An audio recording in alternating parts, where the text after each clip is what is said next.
Sharjah government ने और Abu Dhabi government ने इन शहरों पे बैन लगा दिया है। अब उससे बैन लगने से ये हो कि उन लोगों के उन शहरों के जो भी कम्युनिटी है, बिजनेस कम्युनिटी, वो भी विजिट वीज़े पे वहाँ पे नहीं जा सकती। जैसे कि आपने सुना, बहुत बड़ा कंसर्न है कि जो एजेंट माफिया है जो बैरून मुल्क पाकिस्तानियों को भेजते हैं और गलत तरीके से उनको भेजा जा रहा है, उनको सही दुरुस्त बात नहीं बताई जा रही है, जिसकी वजह से पाकिस्तान का नाम बदनाम हो रहा है। इस वक्त देखा जाए हुई गवर्नमेंट की जानिब से मजमूई तौर पर 24 शहर जो पाकिस्तान के उस पर पाबंदी, यहाँ से विजिट वीज़े पे भी वहाँ नहीं जा सकते। बैरून मुल्क जाने वाले जो लोग हैं उनके लिए मजीद मुश्किल बढ़ गई हैं।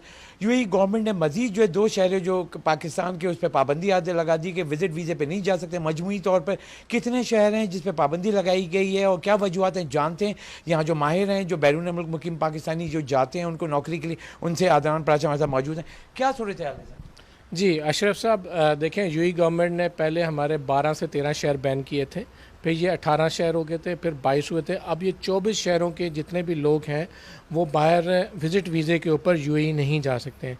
अभी आपकी दुबई गवर्नमेंट ने, शारजा गवर्नमेंट ने और अबू धाबी गवर्नमेंट ने इन शहरों पे बैन लगा दिया है। अब उससे बैन लगने से ये हो कि उन लोगों के उन शहरों के जो भी कम्युनिटी है, बिजनेस कम्युनिटी, वो भी विजिट वीज़े पे वहाँ पे नहीं जा सकती। जैसे कि आपने सुना, बहुत बड़ा कंसर्न है कि जो एजेंट माफिया है जो बैरून मुल्क पाकिस्तानियों को भेजते हैं और गलत तरीके से उनको भेजा जा रहा है, उनको सही दुरुस्त बात नहीं बताई जा रही है, जिसकी वजह से पाकिस्तान का नाम बदनाम हो रहा है। इस वक्त देखा जाए हुई गवर्नमेंट की जानिब से मजमूई तौर पर 24 शहर जो पाकिस्तान के उस पर पाबंदी, यहाँ से विजिट वीज़े पे भी वहाँ नहीं जा सकते।